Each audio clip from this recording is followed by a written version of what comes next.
तो hello everyone, कैसे हैं आप लोग। माय नेम इज राम और आप लोग देख रहे हैं हमारी यूट्यूब चैनल बाय वाला राम।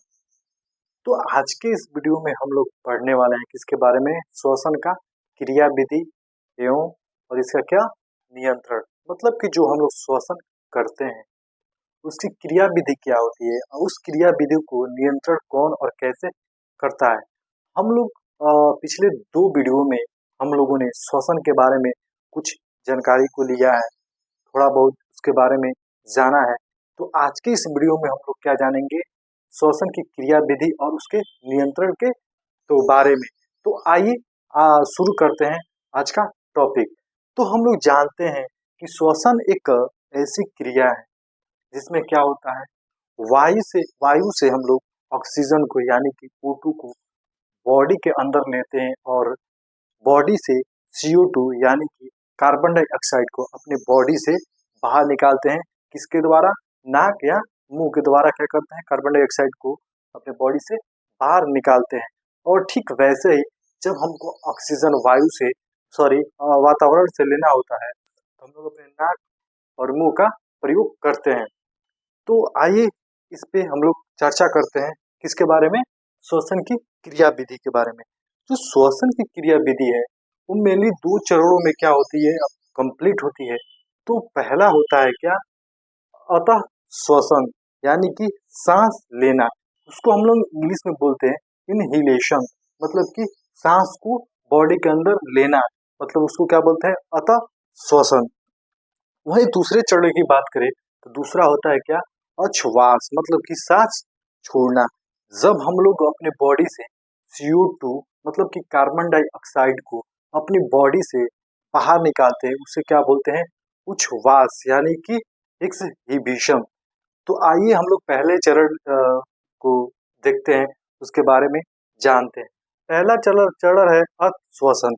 देखिए, अश्वसन अगर सिंपली भाषा में हम लोग बोले तो इसका मतलब होता है सांस को लेना। एक ही वर्ड में, एक ही लाइन में हो जाएगा। सांस को अंदर लेने की क्रिया को क्या बोलते हैं हम लोग, अतः श्वसन। लेकिन इतना कम में कुछ नहीं होगा जब तक उसके बारे में हम लोग कुछ डीपली नहीं जानेंगे, गहराई तक नहीं जानेंगे, तब तक कुछ नहीं होगा। ऐसे ही नॉर्मली कभी भी हम लोग सांस को थोड़ी ले लेते हैं, उसके लिए भी कुछ नियम होते हैं, कुछ क्रियाएं होती हैं जिसके वजह से हम लोग क्या करते हैं, सांस को अपने अंदर बॉडी के अंदर लेते हैं।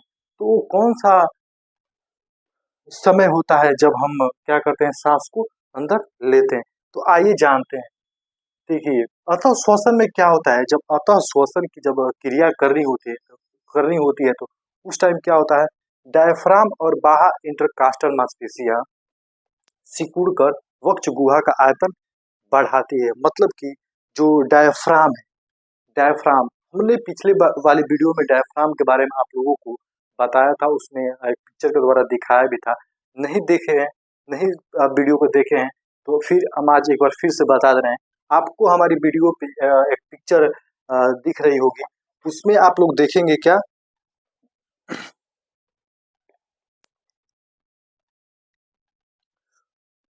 उसमें आप लोग देखेंगे क्या, इसमें रिब्स है। जो आपको ये हर्ट दिख रहा है, हर्ट के नीचे देखिए थोड़ा सा पिंक कलर का दिख रहा है क्या, यही जो है वो डायफ्राम है। हार्ट के नीचे जस्ट देखिए पिंक कलर का दिख रहा होगा, वही क्या है, डायफ्राम है। मतलब कि हम लोग चेस्ट की जो कैविटी है, सबसे निचले वाले रिब्स है, उसी के नीचे क्या होता है, डायफ्राम है। और बाह्य इंटरकास्टल मांसपेशिया की बात करें तो बाह्य इंटरकास्टल मांसपेशिया आप लोग इस पिक्चर में देख रहे होंगे कि एक हाथी के दांत के जैसे 2 संरचना बनाई गई है, एक ऊपर एक नीचे, और बीच में देखिए थोड़ा सा पिंकिश कलर का दिख रहा है, उसी को क्या बोलते हैं, बाह्य इंटरकास्टल मांसपेशिया। ये क्या होते हैं, आपस में क्या होते हैं, सिकुड़ कर क्या करते हैं, वक्ष गुहा मतलब कि थ्रॉकिक कैविटी का क्या करते हैं, आयतन, जो थ्रॉकिक कैविटी होती है उसको क्या करते हैं, आयतन को बढ़ाते हैं। फेफड़ों का विस्तार होता है, जो फेफड़ा होता है उसका उसका क्या होता है, वो विस्तार होता है, मतलब विस्तारित होता है, जिससे फेफड़ों में वायु का दबाव घट जाता है। जब वो विस्तारित होगा तो फेफड़ा में क्या होगा, जो हवा होगा उसका दबाव क्या होगा, कम हो जाएगा। जब कम होगा तो भाई, जब कम होगा तो उसको भरने के लिए हम लोग क्या करेंगे, सांस को लेंगे। तो आइए देखते हैं, बाहरी वायुमंडलीय दबाव फेफड़ों के दबाव से अधिक होने के कारण हवा सांस की नली से फेफड़ों में प्रवेश करती है। हम लोग जानते हैं कि जितना हम लोग को एटमॉस्फेयर में मतलब वायुमंडलीय में जितना वायु है, उतना वायु हम लोग के लंग्स में कभी नहीं आ सकते हैं, ना आएंगे ना आ पाएंगे। तो हम लोग जानते हैं जो बाहरी वायुमंडलीय जो वायु का प्रेशर है, लंग्स के तुलना में उसका ज्यादा प्रेशर है। तो हम लोग जानते हैं कभी भी हायर कंसंट्रेशन से उच्च दाब से नीच दाब की तरफ आती है, मतलब कि जब लंग्स में क्या होगा, लंग्स में जब वायु का दबाव कम होगा तो हम लोग क्या करेंगे, बाहरी के वायुमंडल से वायु को अपने बॉडी के अंदर लेंगे, क्या करने के लिए, उसको फील करने के लिए। किसके द्वारा लेंगे, सांस की नली से फेफड़ों में प्रवेश करती है, मतलब कि सांस की नली के द्वारा क्या करते हैं, वायु को वायुमंडलीय से वायु को अपने लंग्स के अंदर लेते हैं। तो ठीक, तो इसी को हम लोग क्या बोलते हैं, अतः श्वसन। इसी को हम लोग क्या बोलते हैं, इनहेलेशन। तो हम लोगों ने इनहेलेशन के बारे में बात तो कर ली। उच्छ्वास के बारे में अगर हम लोग बात करें तो मेनली हम लोग ऐसे बोल सकते हैं कि नॉर्मल सी भाषा में एक लाइन में कि सांस छोड़ना, इसका मतलब क्या होता है, उच्छ्वास। मतलब कि सांस को बॉडी से बाहर निकालना ही क्या होता है, उच्छ्वास। लेकिन नहीं, हम लोग इसको क्रिया विधि के बारे में जानना है कि आखिर में उच्छ्वास होता कैसे है। तो उच्छ्वास में मेनली होता क्या है, डायफ्राम और बाह्य इंटरकास्टल मांसपेशियां शिथिल होकर वक्ष गुहा का आयतन कम करती है। मतलब कि जो डायफ्राम होता है और बाह्य इंटरकास्टल मांसपेशियां होती है, वो क्या होती है, शिथिल होकर और क्या करती हैं, वक्ष गुहा का आयतन कम करती है। जो कि थोरैकिक कैविटी है, उसके आयतन को क्या करती है, वो शिथिल होकर क्या कर देती है, कम कर देती है। अतः श्वसन में क्या की थी, विस्तारित की थी, मतलब कि जो वक्ष गुहा था उसको, उसके आयतन को बढ़ा दी थी। तब हमें क्या हुआ था, सांस लेने की जरूरत पड़ी थी। इसमें क्या होगा भाई, जब वो क्या करती है, आयतन कम कर देती है। जब आयतन कम होती है तो क्या होता है, फेफड़ा सिकुड़ने लगता है, फेफड़ों का सिकुड़न होने लगता है। जब फेफड़ा सिकुड़ेगा तो क्या होगा, जिससे फेफड़ों में वायु का दबाव बढ़ जाता है। जब मान लें हम लोगों के पास एक गुब्बारा है, ठीक, उसमें हम लोगों ने हवा भर दिया। हवा भरने के बाद अगर उसको हम लोग चारों तरफ से उसको दाबे, मतलब उसके ऊपर प्रेशर लगाएं, तो क्या होगा उस टाइम, या तो गुब्बारा फट जाएगा, और नहीं तो अगर उसका मुंह खुला होगा, उसके रास्ते क्या होगा, हवा बाहर निकल जाएगी।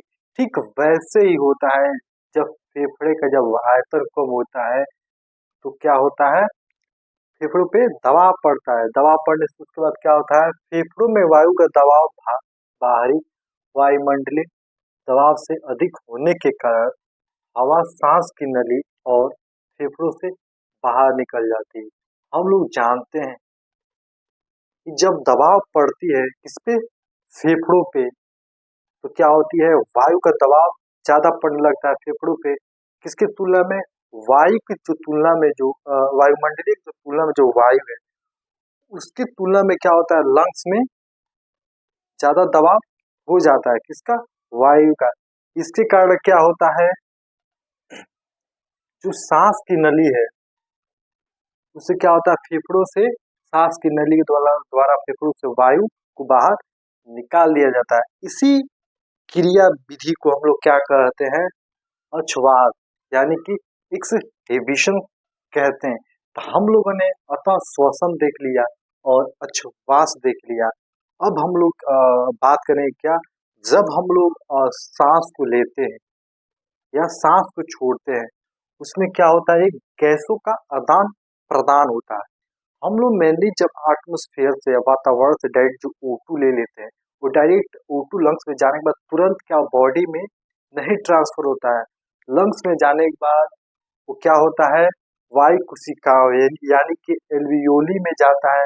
उसमें जाने के बाद कुछ गैसों का आदान प्रदान होता है। आदान प्रदान होने के बाद उसको क्या किया जाता है, पूरे बॉडी में ट्रांसफर किया जाता है। रियोलाई, रियोलाई आप लोगों ने देखा नहीं होगा, तो एल्वियोलाई कैसे होता है, अंगूर के आप लोगों ने गुच्छा देखा होगा ना, ठीक अंगूर के गुच्छे के जैसा क्या होता है, एल्वियोली होता है, जिससे हम लोग क्या बोलते हैं, वायु कोशिकाओं। तो हम इस पिक्चर में आपको दिखा रहे हैं क्या, वीडियो में दिख रहा होगा आपको एक फोटो के जरिए, क्या, एल्वियोली। एल्वियोली दिख रहा है, ठीक अंगूर के गुच्छे के जैसे एल्वियोली होता है। यही जो होता है जिसमें गैसों का आदान प्रदान होता है। हम लोगों ने यहाँ पे गैसों का आदान प्रदान भी देख लिया, श्वास भी देख लिया, अतः श्वसन भी देख लिया, और हम लोगों ने सांस लेने की क्रिया विधि को देख लिया। अब हम लोग इस क्रिया विधि को नियंत्रण कहाँ से और कैसे होता है उसके बारे में बात करेंगे, यानी कि नियंत्रण के बारे में बात करेंगे। श्वसन का नियंत्रण कैसे और कहाँ से और कौन करता है, तो आइए श्वसन की नियंत्रण के बारे में जानते हैं। श्वसन अगर नियंत्रण की बात करें, यानी कि रेस्पिरेटरी कंट्रोल, जो रेस्पिरेटरी कंट्रोल होते हैं वो श्वसन केंद्र के द्वारा, मतलब कि रेस्पिरेटरी सिस्टम रेस्पिरेटरी सेंटर के द्वारा कंट्रोल किया जाता है। यह जो रेस्पिरेटरी सेंटर जो होता है, मतलब श्वसन केंद्र कहाँ स्थित होता है, मस्तिष्क में। मस्तिष्क में कहाँ स्थित होता है, मेडुला मेडुला और पोन्स में ये क्या होता है, स्थित होता है। मेडुला पोन्स कहाँ होता है, जो मेडुला होती है हम लोगों के मस्तिष्क के सबसे पिछले वाले भाग में, यहाँ पे मेडुला होती है। आप लोगों को पिक्चर में दिख रहा होगा मेडुला का स्ट्रक्चर, यानी कि उसकी फोटो, उसकी संरचना कैसी होती है मेडुला। तो जो मेडुला होती है उसमें क्या होता है, श्वसन केंद्र होता है, मतलब कि रेस्पिरेटरी सिस्टम सेंटर होती है। तो उसमें क्या होता है, उसमें पोन्स में श्वसन लय केंद्र मतलब कि रेस्पिरेटरी रिदम सेंटर होता है। वो क्या करता है, मुख्य रूप से सांस लेने की दर और गहराई को नियंत्रित करता है। जो श्वसन लय केंद्र जो होता है वो क्या करता है, मुख्य रूप से सांस लेने की और गहराई को क्या करता है, नियंत्रण करता है। अगर वो नियंत्रण नहीं करेगा तो हम लोगों को जितना मन करेगा उतना हम लोग सांस लेंगे, जितने देर तक मन करेगा उतने देर तक लेंगे। मन करेगा तो 2 घंटा लगातार सांस लेते ही रह जाएंगे। तो वो क्या करता है, इसी चीज को क्या करता है, वो कंट्रोल करता है। श्वसन प्रभावक केंद्र मतलब कि रेस्पिरेटरी इफेक्टिव सेंटर इसको बोलते हैं इंग्लिश में। ये क्या करता है, जो मेडुला में स्थित होता है, ये कौन सा कार्य करता है, यह सांस लेने के लिए आवश्यक मांसपेशियों को सक्रिय करता है। जब हम लोग सांस लेने की आवश्यकता पड़ती है तो जो आवश्यक मांसपेशियां होती हैं, जैसे डायफ्राम हो गया, इंटरकॉस्टल मसल्स हो गए, उन्हें क्या करती है, ये एक्टिव करती है, मतलब सक्रिय करती है कि तुम सक्रिय हो जाओ, अब तुमको सांस लेना है। अगर वो सक्रिय ना हो, सीज हो जाए, वो कार्य ही ना करे, तो हम लोग सांस ले ही नहीं पाएंगे और हम लोग क्या करेंगे, मर जाएंगे, डेथ कर जाएंगे। बिना सांस के हम लोग एक पल भी नहीं जी पाएंगे। तो वो क्या करता है, श्वसन प्रभावक केंद्र, जब हम लोग को सांस लेने की जरूरत पड़ती है तो आवश्यक जो मांसपेशियां होती है उन्हें क्या करती है, सक्रिय कर देता है।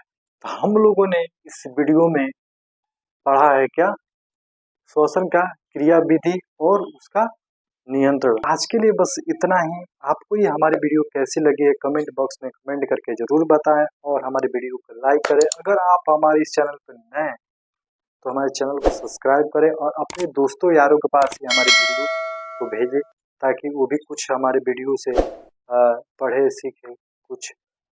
तो अगर आपको कोई और टॉपिक पे अगर हमसे वीडियो चाहिए तो आप कमेंट बॉक्स में कमेंट कर सकते हैं उस टॉपिक का नाम, हम बहुत से जल्द उसके ऊपर वीडियो बना देंगे। अगर आपको हमारी इस वीडियो का पीडीएफ चाहिए तो हम अपने टेलीग्राम चैनल पे बाय वाले राम पे हम ये पीडीएफ उस पे अपलोड कर देंगे। आप लोग वहां से जाके इसका पीडीएफ आप लोग नोट्स क्या करेंगे, डाउनलोड कर सकते हैं। अपने टेलीग्राम चैनल के लिंक हम अपने वीडियो के डिस्क्रिप्शन बॉक्स में डाल देंगे, जहां से आप लोग हमारे टेलीग्राम चैनल को क्या कर सकते हैं, ज्वाइन कर सकते हैं और वहां से नोट्स को डाउनलोड कर सकते हैं। तब तक के लिए थैंक यू, बहुत जल्द मिलेंगे अगली वाली वीडियो में। धन्यवाद।